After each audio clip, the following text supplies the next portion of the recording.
తెలంగాణ చల్లగా ఉంది అంటే అది నల్లగొండనే కారణం. ఎందుకంటే నల్లగొండ నరన ఆ పౌరుషం ఉంది, ఆ పట్టుదల ఉంది. ఆ రోజు రజాకార్ల వ్యతిరేక ఉద్యమమైనా లేకపోతే తెలంగాణ మలిదశ ఉద్యమమైనా తొలి అమరవీరుడు శ్రీకాంతాచారి కావచ్చు, మిగతా అమరవీరులు కావచ్చు, వాళ్ళ కారణంగా టీఆర్ఎస్ పోరాటం కారణంగా వివిధ పార్టీల సహకారం కారణంగా మనకు తెలంగాణ వచ్చింది. దానికి నల్గొండనే బీజం వేసిందని చెప్పి ఈ సందర్భంగా గుర్తు చేస్తా ఉన్నాం. మిత్రులారా, మీ అందరికీ తెలుసు, ఈ నెల 27వ తేదీన ఈ వరంగల్, నల్గొండ, ఖమ్మం పట్టభద్రుల నియోజకవర్గానికి కాను ఉప ఎన్నిక జరగనున్నది. పట్టభద్రుల ఎన్నిక సాధారణ ఎన్నికతో పోలిస్తే చాలా భిన్నమైనటువంటిది, ప్రత్యేకమైనటువంటిది, ఎంతో ప్రాధాన్యం కలిగినటువంటిది. ఎందుకంటే ఈ ఎన్నికలో కేవలము మీరు మాత్రమే ఓట్లు వేస్తారు. విద్యావంతులు, మేధావులు మాత్రమే ఓట్లు వేసి ఒక తీర్పునిస్తే ఆ తీర్పు ఎప్పుడు కూడా సమాజానికి ఒక దిక్సూచిగా నిలుస్తూ ఉంది. గత పరంపర చూసినట్టయితే ఒక చుక్కా రామయ్య గారు, ఒక ప్రొఫెసర్ నాగేశ్వర్ గారు, ఒక ఎల్ఎస్ రాజు గారు, డాక్టర్ రాజేశ్వరరావు గారు, రామచంద్రరావు గారు, దిలీప్ కుమార్ గారు, లేదా పల్లా రాజేశ్వర రెడ్డి గారు, వీళ్ళు వేరు వేరు పార్టీకి చెందినటువంటి వాళ్ళు కావచ్చు. ఏ పార్టీకి చెందినటువంటి వారైనా కూడా వీళ్ళంతా కూడా విజనరీస్, థింకర్స్, ఇంటలెక్చువల్స్. సమాజంలో ఒక సంక్షోభం ఏర్పడ్డప్పుడు ఆ సమాజానికి దారి చూపగలిగే సత్తా ఉన్నటువంటి వాళ్ళు, సమాజంలో ఆదర్శవంతులైనటువంటి వాళ్ళు, ప్రజలకు ఒక ఉదాహరణగా నిలబడినటువంటి వాళ్ళు. ఇలాంటి వాళ్ళనే ప్రతిసారి పట్టభద్రులు ఎమ్మెల్సీగా ఎన్నుకుంటూ ఆ మండలి యొక్క గౌరవాన్ని పెంచుతూ వస్తూ ఉన్నారు. తప్పకుండా ఈసారి కూడా ఆ పాత పరంపరనే కొనసాగిస్తారని నేను సంపూర్ణంగా విశ్వసిస్తా ఉన్నాను. ఎందుకంటే మండలి అనేది ఒక పెద్దల సభ. పెద్దల సభకు మేధావులను పంపుతారు తప్ప మోసగాళ్ళను పంపరు. పెద్దల సభ యొక్క పెద్దరికాన్ని కాపాడేటువంటి వాళ్ళు పంపుతారు తప్ప పెద్దల సభ యొక్క గౌరవాన్ని తగ్గించేటువంటి వాళ్ళని పంపరు.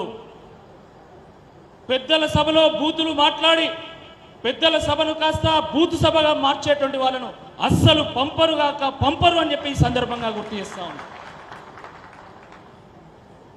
మిత్రులారా, ఈ రాష్ట్రంలో ఏ సందర్భంలో ఏ పరిస్థితిలో కాంగ్రెస్ పార్టీ ప్రభుత్వం వచ్చిందో మీ అందరికీ తెలుసు. 2 పర్యాయాల పాటు కేసీఆర్ గారి పరిపాలన తర్వాత 6 గ్యారెంటీలు, 420 హామీలు ఇస్తే ప్రజలు ఆశపడి 2 సార్లు బీఆర్ఎస్కి అవకాశం ఇచ్చినాం కదా, ఒక్కసారి కాంగ్రెస్ పార్టీకి అవకాశం ఇద్దామని చెప్పి వారు ఓట్లు వేసి ఏరికోరు ఎంచుకొని మరీ కాంగ్రెస్ పార్టీని ప్రభుత్వంలో తీసుకొచ్చింది. ప్రజాస్వామ్యంలో మార్పు అనేది సహజ ప్రక్రియ, అది నిరంతర ప్రక్రియ, అది కొనసాగుతూనే ఉంటుంది, ఎవరు శాశ్వతం కాదు. దాన్ని మనందరం కూడా స్వాగతించాల్సిందే. తెలంగాణ తొలి ముఖ్యమంత్రి కేసీఆర్ గారు కూడా స్వాగతించు. మేము ప్రతిపక్షంగా ఉంటాం, మేము ప్రజల పక్షంగా ఉంటాం, మేము తెలంగాణ పక్షంగా ఉంటామని చెప్పి వారు ప్రకటించడం జరిగింది. దాంట్లో ఇబ్బంది ఏం లేదు. కానీ కాంగ్రెస్ పార్టీ ఏం చెప్పి అధికారంలోకి వచ్చిందో దాని మీద తప్పకుండా చర్చ జరగాల్సినటువంటి అవసరం ఉంది. ఆ రోజు కాంగ్రెస్ పార్టీ ఏం చెప్పింది? జాబ్ క్యాలెండర్ను రిలీజ్ చేస్తామన్నది. రిలీజ్ చేసిందా? చాలా మంది గ్రాడ్యుయేట్స్ ఉన్నారు. జాబ్ క్యాలెండర్ రిలీజ్ చేసిందా? 2 లక్షల పోస్టులకు నోటిఫికేషన్లు ఇస్తామన్నారు, ఇచ్చారా? 4,000 రూపాయల నిరుద్యోగ వృత్తి ఇస్తామన్నారు, ఇచ్చారా? అదేవిధంగా మెగా జాబ్ డిఎస్సిని వేస్తామన్నారు, ఇచ్చారా? ఉద్యోగస్తులకు డిఎల్ అన్నారు, పిఆర్సి అన్నారు. దాని గురించి కనీసం చర్చ లేదు. అదేవిధంగా గ్రూప్ 2లో 1,500 పోస్టులు అన్నారు, కానీ 750 పోస్టులే ఇచ్చింది. గ్రూప్ 3లో 2,000 పోస్టులు అన్నారు, కానీ 1,300 పోస్టులే ఇచ్చిండు. అసలు ప్రభుత్వ పరీక్షలకు మేము రుసుమే తీసుకోమన్నారు, కానీ ఈరోజు టెట్కు 200 రూపాయల ఫీజు ఆ రోజు ఉన్నటువంటి ప్రభుత్వం తీసుకుంటే ఈరోజు 1000 రూపాయలు తీసుకుంటా ఉన్నారు. ఆ రకంగా వాళ్ళు చెప్పింది ఒకటి, ఈరోజు చేస్తున్నది ఒకటి. మరి ఇటువంటి ఈ నేపథ్యంలో ఈ విద్యావంతుల పక్షాన, ఈ నిరుద్యోగుల పక్షాన, ఈ తెలంగాణ సంపన్న వర్గాల పక్షాన ఎవరు ప్రశ్నించాలి? ఒక్కసారి ఆలోచించండి. ఈ కాంగ్రెస్ పార్టీ ఎమ్మెల్సీ అభ్యర్థి ప్రశ్నించగలుగుతాడా? ప్రభుత్వాన్ని ప్రశ్నించగలుగుతాడా?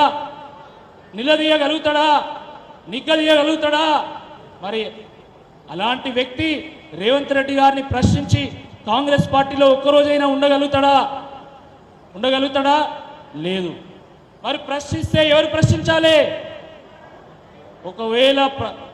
ఒకవేళ ప్రశ్నించగలిగితే అది కేవలం బీఆర్ఎస్ పార్టీ ఎమ్మెల్సీ అభ్యర్థిగా ఉన్నటువంటి నేను మాత్రమే ప్రశ్నించగలుగుతా, బీఆర్ఎస్ పార్టీ మాత్రమే ప్రశ్నించగలుగుతా తప్ప వేరే వాళ్ళు ప్రశ్నించలేరు.